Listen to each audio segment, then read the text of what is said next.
सभी किसान भाई बहनों को मेरा नमस्कार। स्वागत है आप सभी का कार्यक्रम कृषि दर्शन के इस नए अंक में। दूर तलक फैली हरियाली मन को यूं लुभाती है, जैसे किसान की खेत क्यारियां झूम झूम कुछ गाती हैं। जी हाँ किसान भाई बहनों, ऐसा ही होता है जब आप सब बड़ी मेहनत लगन से कृषि कार्य करते हैं।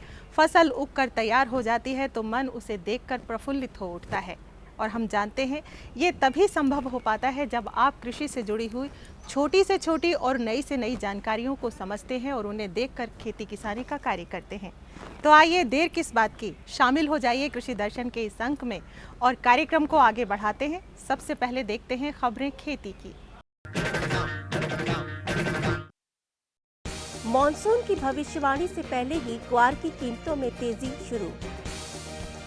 उत्तर भारत में सूखे से चाय उत्पादन हो रहा है प्रभावित। दूध उत्पादन में सबसे अधिक वृद्धि आंध्र प्रदेश में।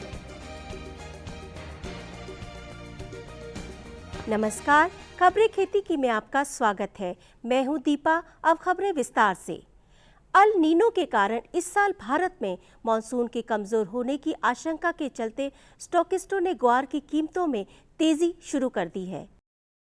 भारतीय मौसम विभाग द्वारा अल नीनो के भारतीय मानसून पर पड़ने वाले प्रभाव की बात कहते ही स्टॉकिस्टों ने कमजोर मानसून का भय दिखाकर गवार और गवार गम की कीमतों में तेजी बनाना शुरू कर दिया है।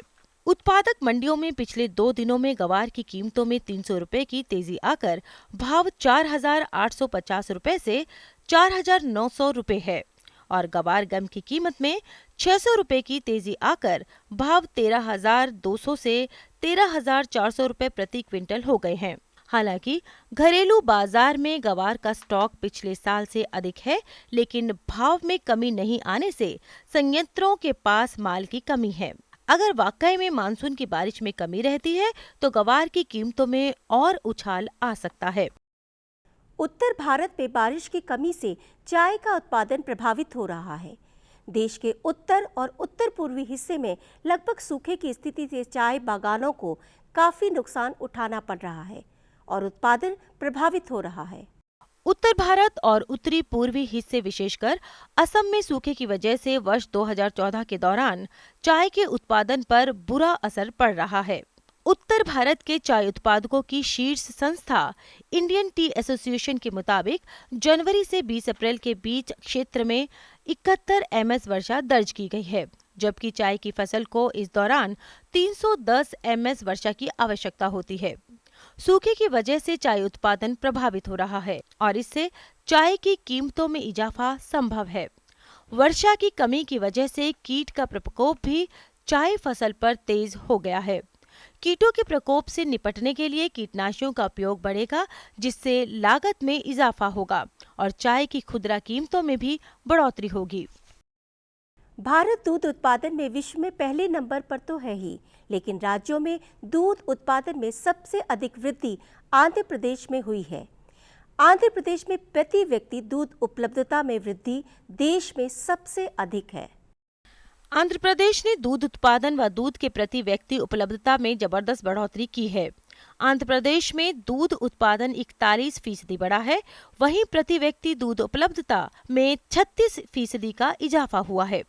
आंध्र प्रदेश ने यह तरक्की 2006 से 2010 के बीच हासिल की है। हालांकि दूध उत्पादन के मामले में आंध्र प्रदेश का देश में तीसरा स्थान है। आंध्र प्रदेश ने आधुनिक डेयरी और प्रसंस्करण संयंत्रों द्वारा उपयोग की जा रही अत्याधुनिक प्रौद्योगिकी के चलते यह सफलता हासिल की है। राज्य में डेयरी व्यवसाय को बढ़ावा देने के लिए कई योजनाएं चलाई जा रही हैं। छोटे व मंझोले किसानों को भी खेती के साथ दूध का कारोबार करने में भी अधिक लाभ हो रहा है, जिससे वे अधिक से अधिक संख्या में डेयरी उद्योग से जुड़ रहे हैं। खेती किसानी लगभग पूरी तरह मौसम पर आधारित है। इस कारण मौसम की सही जानकारी काफी अहम हो जाती है। मौसम की सही जानकारी होने से किसान अच्छा उत्पादन लेने में कामयाब होगा और इससे आमदनी भी बढ़ेगी। तो आइए अब लेते हैं मौसम की जानकारी।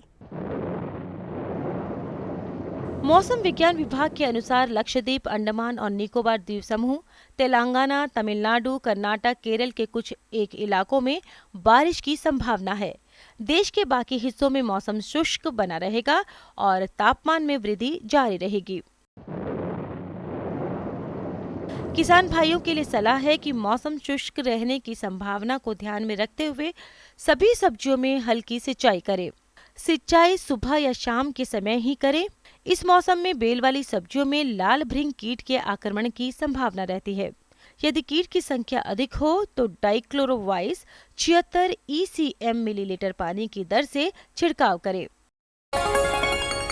ये लो और बताओ। बस। अरे ये क्या भैया जी, बस इतनी सी रासायनिक खाद? किसानी छोड़ रहे हो क्या? किसानी नहीं, नादानी छोड़ रहे हैं। मिट्टी की जांच कराई है।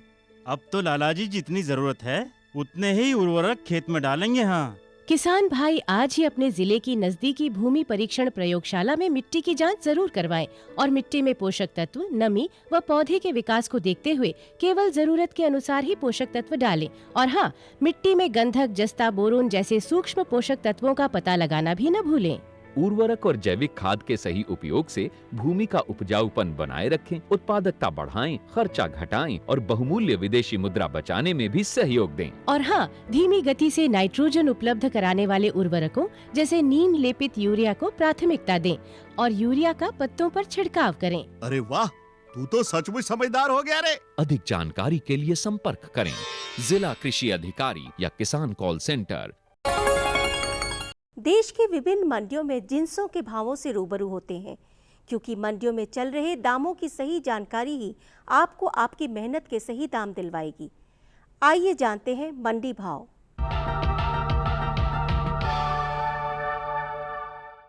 शुरुआत करते हैं देश की विभिन्न मंडियों में जिंसों के भाव से। चावल अंदानिकी आंध्र प्रदेश में 4,600 रुपये प्रति क्विंटल से 4,650 रुपये प्रति क्विंटल। जमशेदपुर झारखंड में 2,800 रुपये से 2,900 रुपये। बारगढ़ ओडिशा में 2,200 रुपये से 2,300 रुपये। लामलोंग बाजार मणिपुर में 3,000 रुपये। कपास करजन गुजरात में 3,900 रुपये से 4,050 रुपये। कोविलपट्टी तमिलनाडु में 4,000 रुपये से 4,200 रुपये। केसीनंगा ओडिशा में 4,500 रुपये से 4,800 रुपये। मसूर दाल हजारीबाग झारखंड में 5,500 रुपये से 6,000 रुपये। बरेली उत्तर प्रदेश में 5,330 रुपये से 5,340 रुपये। पुरलिया पश्चिम बंगाल में 7,300 रुपये। सरसों तेल जमशेदपुर झारखंड में 8,800 रुपये से 8,900 रुपये। कटवा पश्चिम बंगाल में 8,400 रुपये से 9,333 रुपये। चीनी अजमेर राजस्थान में 3,365 रुपये से 3,475 रुपये। लखीमपुर उत्तर प्रदेश में 3,200 रुपये से 3,390 रुपये। अब एक नज़र डालते हैं फल सब्जियों के भाव पर। केला झज्जर हरियाणा में 1,500 रुपये से 1,700 रुपये। बिलासपुर हिमाचल प्रदेश में 3,000 रुपये से 4,000 रुपये। इम्फाल मणिपुर में 3,400 रुपये से 3,600 रुपये। पपीता हमीरपुर हिमाचल प्रदेश में 2,200 रुपये से 2,500 रुपये। खन्ना पंजाब में 900 रुपये से 1,200 रुपये। खुर्जा उत्तर प्रदेश में 2,000 रुपये। फूल गोभी पट्टी पंजाब में 300 रुपये से 500 रुपये प्रति क्विंटल। कल्याणी पश्चिम बंगाल में 350 रुपये से 500 रुपये। आलू राजकोट गुजरात में 1,450 रुपये से 1,750 रुपये। बरवाला हरियाणा में 900 रुपये से 1,000 रुपये। अब एक नज़र विभिन्न मंडियों में मसालों के भाव पर। जीरा राजकोट गुजरात में 8,350 रुपये प्रति क्विंटल से 9,425 रुपये प्रति क्विंटल। जोधपुर राजस्थान में 7,610 रुपये से 10,360 रुपये। मिर्ची लाल कोविलपट्टी तमिलनाडु में 5,100 रुपये से 7,200 रुपये। काली मिर्च अंगामली केरल में 68,000 रुपये से 70,000 रुपये। अदरक चंबा हिमाचल प्रदेश में 12,000 रुपये से 13,000 रुपये। कोहिमा नागालैंड में 6500 रुपये से 7,000 रुपये। लहसुन राजकोट गुजरात में 1,075 रुपये प्रति क्विंटल से 2,625 रुपये प्रति क्विंटल। दीमापुर नागालैंड में 5,000 रुपये से 5,500 रुपये रहा। और अब कमोडिटी से जुड़ी कुछ खबरें। शादियों के सीजन के कारण चना की हाजिर मांग मजबूत बनी हुई है। इस वजह से इसमें और तेजी आने की उम्मीद है।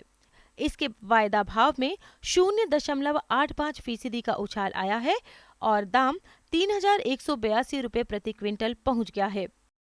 खेती की खबरों में आज इतना ही। कृषि दर्शन कार्यक्रम में और अधिक रोचक और ज्ञानवर्धक जानकारियों के लिए देखते रहिए कृषि दर्शन। किसान भाई बहनों, गन्ने की मिठास तब और भी मीठी लगती है जब कम लागत में भरपूर गुणवत्ता युक्त उत्पादन की प्राप्त होती है। हम सब जानते हैं कि गन्ना हमारे देश की प्रमुख नकदी फसल है और इसका उत्पादन पूरे भारतवर्ष में किया जाता है।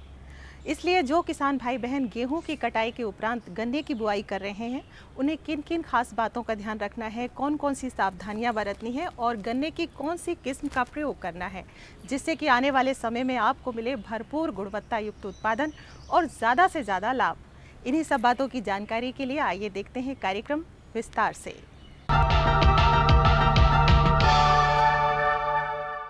गन्ना हमारे देश की प्रमुख नकदी फसल है और ये एक ऐसी फसल है जिसका उत्पादन कश्मीर से लेकर कन्याकुमारी तक होता है और पश्चिम उत्तर प्रदेश में गन्ने का खासकर काफ़ी बड़ी मात्रा में उत्पादन होता है। गन्ने की फसल की बुआई वैसे तो अक्टूबर और फरवरी के महीने में की जाती है, लेकिन कुछ किसान खासकर पश्चिम उत्तर प्रदेश में गेहूँ की कटाई के बाद भी गन्ने की बुआई करते हैं। गन्ने की फसल की देखभाल किस तरह से करनी है, गन्ने का उत्पादन कैसा अच्छा ले सकते हैं, इन सब बातों की जानकारी देने के लिए आज हमारे साथ में है प्रमोद कुमार त्यागी जी। त्यागी जी, आपका कार्यक्रम में बहुत बहुत स्वागत है। और जैसा कि आप जानते हैं गन्ना हमारे देश की प्रमुख नकदी फसल है, तो इस फसल से अधिक उत्पादन लेने के लिए हमारे किसान भाई किन किन बातों का ध्यान रखें? देखिए, पश्चिम उत्तर प्रदेश में जो बुआई का समय है वो अब फरवरी मार्च होता है या फिर नवंबर अक्टूबर, लेकिन अभी जो है अप्रैल का महीना चल रहा है, किसान अब भी बुआई कर रहे हैं। हालांकि विशेषज्ञों द्वारा अभी बुआई का समय नहीं माना जाता, लेकिन चूंकि किसान गेहूं के बाद भी बुआई करना चाहते हैं तो गेहूं के बाद बुआई हो रही है। तो इसके गेहूं की बाद की बुआई के जो गन्ना जो बोया जाता है उसके बाद जो पैदावार अच्छी मिले उसके लिए किसानों को थोड़ा सुझाव दिया जाएगा कि एक तो बीज की मात्रा थोड़ी बढ़ा लें, खेत में नमी जो है पर्याप्त मात्रा में हो, बीज स्वस्थ हो, खेत जो है अच्छी तरह से तैयार करके जो है अच्छी तरह से बोना चाहिए। इस समय जो किस्म की बात करें तो ज़्यादातर जो है 767 जो वैरायटी है को 767 उसी की पैदावार मतलब अच्छी रहेगी और जो वैरायटी है वो ज़्यादा डेवलप नहीं हो पाएंगी इस समय, उनका समय उपयुक्त नहीं है। त्यागी जी, गन्ना लगाने से पहले किसान भाइयों को कितनी मात्रा में खाद देना है और कौन कौन सी ऐसी खास बातें हैं जिनका लगाते समय ध्यान रखना है जिससे न केवल उनको अच्छा उत्पादन मिले बल्कि उनकी उत्पादन लागत भी कम रहे और गन्ने की फसल उनको अच्छी मिले? जो हम फरवरी मार्च में जो बुआई करते हैं उससे हमें थोड़ा खाद की डोज बढ़ानी पड़ेगी, जैसे कि DAP प्रति एकड़ एक बैग लगाना होगा और 10 किलो के लगभग यूरिया उसमें मिलाना होगा और पोटाश 10 किलो की मात्रा प्रयोग करनी होगी। दीमक वगैरह के लिए जो है फोरेट बुआई के समय प्रयोग करना होगा। त्यागी जी, हम गन्ने में हमने बुआई करनी है तो इसमें लाइन से लाइन की दूरी कितनी रखें, गहराई कितना रखें और पौधे से पौधे की दूरी कितनी रखें जिससे कि हमारा उत्पादन अच्छा मिले, और बीज का उपचार किस दवाई से और किस तरह से करना है? जो कूंड से कूंड की दूरी है 60 से 75 सेंटीमीटर के बीच में रखनी होगी। गहराई है उसकी 6 से 7 इंच। आमतौर पे जो गन्ना बुआई होती है उसमें हम 50 से 60 कुंटल प्रति हेक्टर की गन्ना कुंटल की तरह से गन्ना बुआई करते हैं, लेकिन अब गर्मी के समय में हम 5 से 10 कुंटल की मात्रा इसमें बीज में बढ़ा सकते हैं। अगर बीज संभव हो सके बीज उपचारित करके बोया जाए। 20 कुंटल बीज के लिए लगभग 200 लीटर की मात्रा पानी की और 200 ml का जो एक बैक्स्टीन का घोल आता है उसकी मात्रा पर्याप्त होगी। कम से कम 5 मिनट जो है बीज का टुकड़े पानी में रहने चाहिए उपचारित करने के लिए। त्यागी जी, ये तो बात रही बुआई की और खाद की, लेकिन उसके बारे में बात आती है पानी की। पानी एक ऐसी चीज़ है जिसकी फसल को बहुत अधिक मात्रा में जरूरत पड़ती है और अगर पानी की समय पे कमी नहीं मिल पाता है तो काफ़ी नुकसान हो सकता है। और गन्ने की फसल तो काफ़ी मात्रा में पानी चाहती है, तो गन्ने की फसल में पानी का प्रबंध किस प्रकार से करना है, कब पहला पानी लगाना है और कब दूसरा पानी लगाना है, किस प्रकार से हम कम लागत करके अच्छा उत्पादन ले सकते हैं? गन्ना बुआई के बाद लगभग 1 महीने के बाद पहला पानी गन्ने को देना होता है। उसके फिर उसमें जुताई करके जो खरपतवार वगैरह हैं उनको निराई गुड़ाई करके उसके फिर 15 दिन बाद उसमें पानी देना होता है। ख़ास तौर पे गर्मी में ध्यान रखना होता है कि जो जिस समय हमारा गन्ने का फुटाव होता है उस समय हमें गन्ने में पानी का विशेष ध्यान रखना होता है। ताकि जैसा आप जानते हैं कि गन्ने की बुआई जो है 60 और 75 सेंटीमीटर पर होती है, काफ़ी दूरी पर होती है। इसके साथ साथ गन्ना उगने में काफ़ी समय लेता है, खेत खाली दिखाई देता है। तो क्या इस समय में कोई अंतर फसल ली जा सकती है जो किसान को दोहरा लाभ मिल जाए, अंतर फसल भी मिल जाए और गन्ने की फसल भी अच्छी मिल जाए? तो उस फसल को कैसे ले सकते हैं और किन किन बातों का ध्यान रखें कि अच्छा उत्पादन मिले? इस समय जो बुआई चल रही है उसमें हम मूंग या दलहनी फसल कोई भी ले सकते हैं।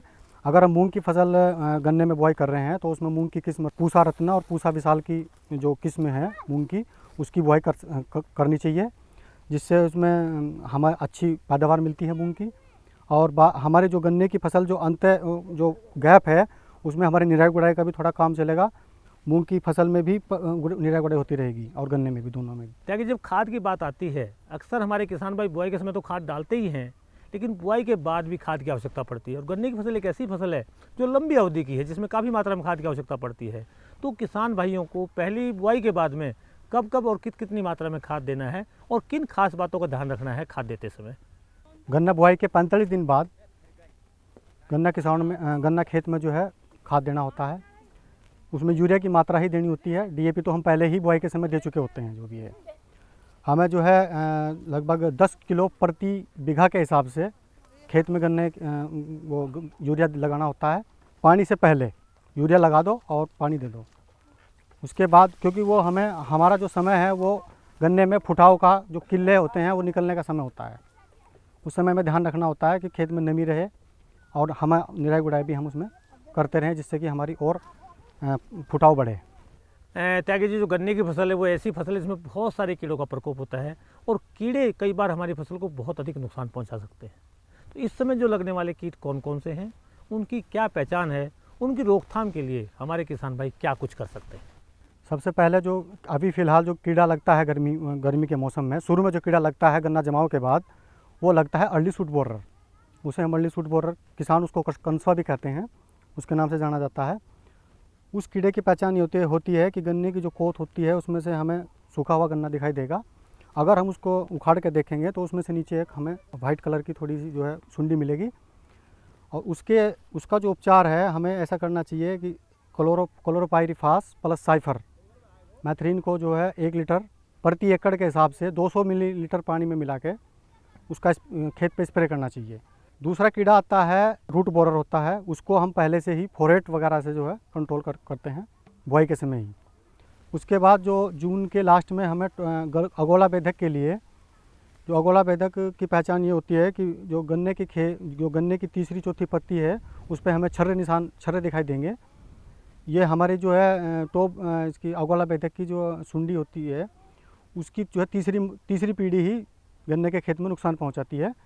गन्ने के खेत में तीसरी चौथी पत्ती पे छर्रे दिखाई देंगे तो समझ लेना चाहिए कि गन्ने पे जो है अगोला बेधक का प्रकोप होने वाला है।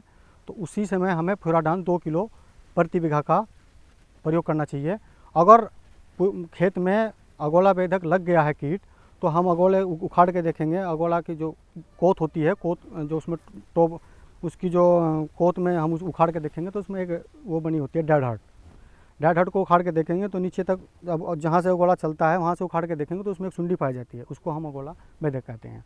उसकी रोकथाम के लिए फ्यूराडान 2 किलो प्रति बीघा के हिसाब से प्रयोग करनी चाहिए। त्यागी जी, जैसा कि आप जानते हैं कि गन्ने की फसल में बहुत सारे बिन बुलाए मेहमान आ जाते हैं, खासकर खरपतवार, और ये काफ़ी नुकसान करते हैं, खाद भी लेते हैं, पानी भी लेते हैं, और साथ साथ में जो कीड़े मकोड़े हैं उनकी आश्रय घर बन जाते हैं, जिससे गन्ने में बहुत ज़्यादा नुकसान होता है। तो इनका प्रबंध किस प्रकार से करें जिससे किसानों को लागत कम आए और लाभ ज़्यादा मिले? गन्ना बुआई के बाद जब गन्ना जम जाता है तो उसमें हमें विशेष तौर तो निराई गुड़ाई से ही हमारे खरपतवार का नियंत्रण करना चाहिए। उसके बावजूद भी यदि खरपतवार हमारे रह जाते हैं, चौड़ी पत्ती वाले अगर कोई है तो 2,4-D प्लस एट्राजिन को मिला के हमें खरपतवार नियंत्रण करना चाहिए। वैसे जो है निराई गुड़ाई और जुताई से जो हम खरपतवार नियंत्रण करेंगे वो ज़्यादा बेटर होगा गन्ने के लिए, क्योंकि गन्ना जो है एक जुताई ज़्यादा चाहने वाला फसल है, जिससे हमारा फुटेर भी उससे बढ़ती है। खेत में जो है पानी की जो सोखने की क्षमता है वो बढ़ती है, इसीलिए निराई गुड़ाई से जो खरपतवार नियंत्रण होगा वो सही रहेगा। त्यागी जी, जैसा कि आप जानते हैं कि आजकल क्योंकि हम फसल काफ़ी मात्रा में उत्पादित करते हैं और खाद पूरा नहीं दे पाते हैं, तो फसलों में सूक्ष्म पोषक तत्वों की कमी भी दिखाई देने लग गई है। तो शायद ये लगता है कमी जो गन्ने में भी दिखाई देती होगी। तो गन्ने की फसल में कौन कौन से सूक्ष्म पोषक तत्वों का खास ध्यान रखा जाए, उनकी क्या पहचान है और किस प्रकार से फसल में उसकी आपूर्ति करें? उसके लिए हमें 2 किलो प्रति बीघा के हिसाब से माइक्रो न्यूट्रिएंट्स का जो मिक्सचर आता है उसको हमें प्रयोग कर लेना चाहिए। बुआई चाहे तो हम बुआई के समय ही दे सकते हैं उसे शुरू से ही, जिससे हमारी कमी आए ही ना। और नहीं अगर कमी कोई दिखाई भी देती भी है तो जिंक सल्फेट या और अदर माइक्रो न्यूट्रिएंट जो भी हैं, जितने भी हैं, एक ही मिक्सचर जो आता है उसको हम प्रयोग कर सकते हैं 2 किलो प्रति बीघा के हिसाब से। त्यागी जी, आपने हमारे किसान भाई को बहुत ही अच्छी जानकारी दी। मुझे पूरी उम्मीद है कि हमारे किसान भाई सब बातों का ध्यान रखेंगे। इसमें जो बुआई कर रहे हैं वो बीज की मात्रा का अधिक प्रयोग करेंगे, साथ साथ में जो खाद का प्रयोग करना है वो मिट्टी की जांच के अनुसार करेंगे। और जो किसान भाई जांच नहीं करवा पाए हैं वो डीएपी, पोटास और नाइट्रोजन तीनों का प्रयोग जैसे कि आपने बताया है उसी मात्रा अनुपात में करेंगे। और इसके बाद में पानी जो एक बहुत ही महत्वपूर्ण चीज़ है, समय पर सिंचाई देने से फसल काफ़ी अच्छी आती है और कीट जो नुकसान करते हैं उनका भी प्रबंध करेंगे और साथ साथ में खरपतवार का भी ध्यान रखेंगे। मुझे पूरी उम्मीद है आप इन सब बातों का ध्यान रखेंगे तो आपको अच्छी फसल मिलेगी। त्यागी जी, आपने इतनी अच्छी जानकारी दी, इसका बहुत बहुत धन्यवाद। आपको हमारा कार्यक्रम कृषि दर्शन कैसा लगा? अपने सुझाव, प्रतिक्रियाएं एवं सवाल हमें इस पते पर भेजें। कृषि दर्शन, कमरा नंबर 10, CPC दूरदर्शन, खेलगांव, नई दिल्ली 110049। जुड़िए हमारे साथ ट्विटर पर twitter.com/कृषिदर्शन-dd, फेसबुक पर facebook.com/कृषिदर्शन-dd और देखिए कृषि दर्शन अब YouTube पर भी youtube.com/user/कृषिदर्शन-dd। भेजें हमें मेल कृषिदर्शन-dd@gmail.com पर। तो किसान भाई बहनों, ये था हमारा आज का कार्यक्रम। आपको कैसा लगा? आप अपने सुझाव, विचार और प्रतिक्रियाएं अपने खतों के माध्यम से हमें लिख भेजिए। और यदि और भी गहराई की तरह हमें जानना चाहते हैं तो जुड़िए हमारे सोशल मीडिया से। तो कृषि दर्शन का अंक यहीं ख़त्म करते हैं। कल फिर हाजिर होंगे एक नए अंक के साथ। तब तक के लिए आप सभी को नमस्कार।